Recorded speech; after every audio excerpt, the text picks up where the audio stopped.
বাসায় কেউ আছেন? জাফর সাহেব বাসায় আছেন? তুমি? হ্যাঁ ম্যাডাম, আমি। নিচে নামেন, আপনাদের জন্য একটা উপহার নিয়ে এসেছি।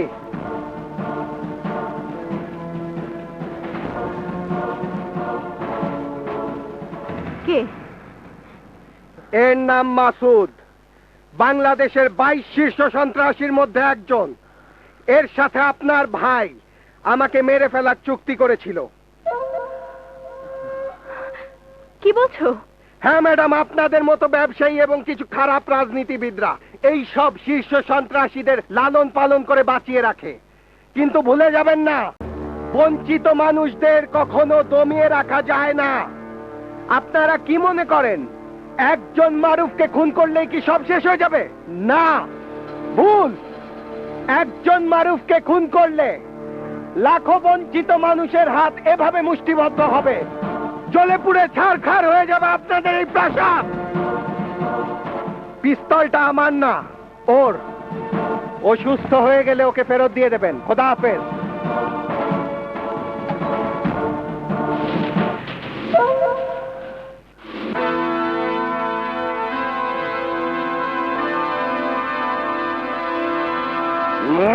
অল ঝামেলা গম, নেতা শেষ, শ্রমিক নেতা শেষ। না, শেষ হয়নি। যাকে শেষ করার জন্য পাঠিয়েছিলে তাকেই শেষ করে এই মাত্র রেখে গেল মারুফ। নিচে তাকাও, দেখো।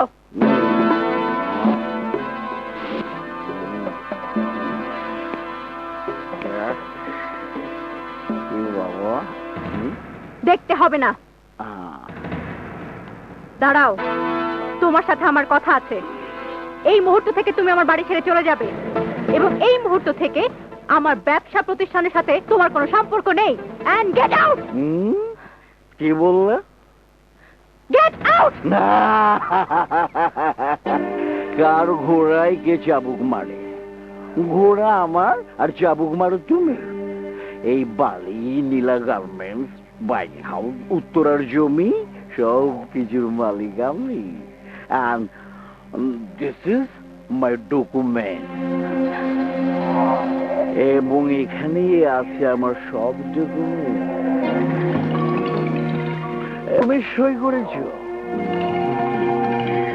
আসল না, আসল না, এগুলো ফটোকপি।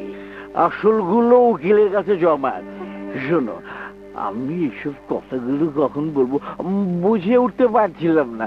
যাক, সময়টা তুমি ঠিক করে দিলে। হ্যাঁ, এখনই উপযুক্ত সময় তোমাকে বলা। তুমি তো আমাকে বের করে দিতে চাইছো, আমি কিন্তু তোমাকে বের করবো না। তুমি এখানে থাকবে আমার বউ হয়ে। জাফর! না, জাফর না, আমার নাম মীর জাফর আলী খান। বেঈমান, বেঈমান।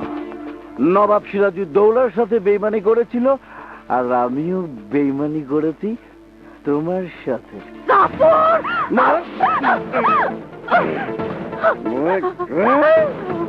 রনসাও বাবা, দুই যাও বাবা, টাকা নিয়ে পড়ে बाबा जाओ, बीच में हड्डी मत बन जाओ बाबा, जाओ बाबा, भाग जाओ, जाओ बाबा, जाओ बाबा।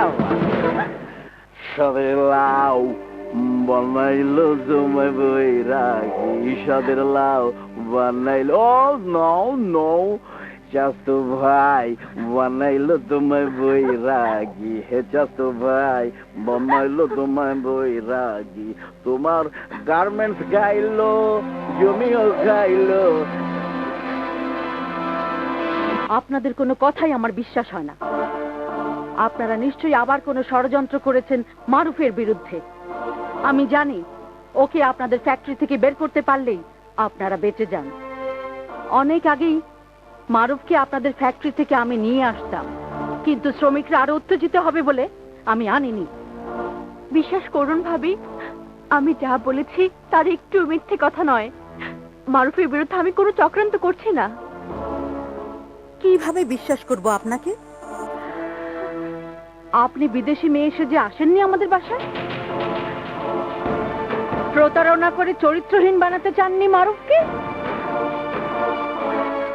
আপনারা আপনারা অগাধ সম্পত্তির মালিক হবার জন্য সব পারেন। এখন তো সবই দেখছি।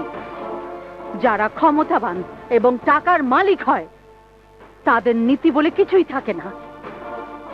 দেশের রাজনীতিবিদরা যাদের নীতি আদর্শ ছিল জনসেবা, এখন তো শুনছি ক্ষমতা পেয়ে তারা দেশের সম্পদ কিভাবে লুট করেছে। আমরা আমরা গরিব হতে পারি, কিন্তু কখনো নীতি আদর্শ ভঙ্গ করি না। আমাকে ক্ষমা করে দিন ভাবি, আমাকে সব ভুল বোঝানো হয়েছে। আমি আপনাদের মতো অসহায়। যদি আজ আমার বাবা বেঁচে থাকতো তাহলে হয়তো এমনটি হতো না। এই মুহূর্তে এই পৃথিবীতে আমার আপন বলে কেউ নেই। আপনাদের নীতি আদর্শ আছে বলেই আমি আপনাদের কাছে ছুটে এসেছি। ভাবি, ভাবি আমাকে সরিয়ে দেবেন না ভাবি, তাহলে আমার আর কোনো যাওয়ার জায়গা থাকবে না। আমি জানি জাফর আলী টাকা দিয়ে সবাইকে কিনতে পারবে, কিন্তু মারুফকে কিনতে পারবে না। না, তবু আপনার কথা আমার বিশ্বাস হচ্ছে না।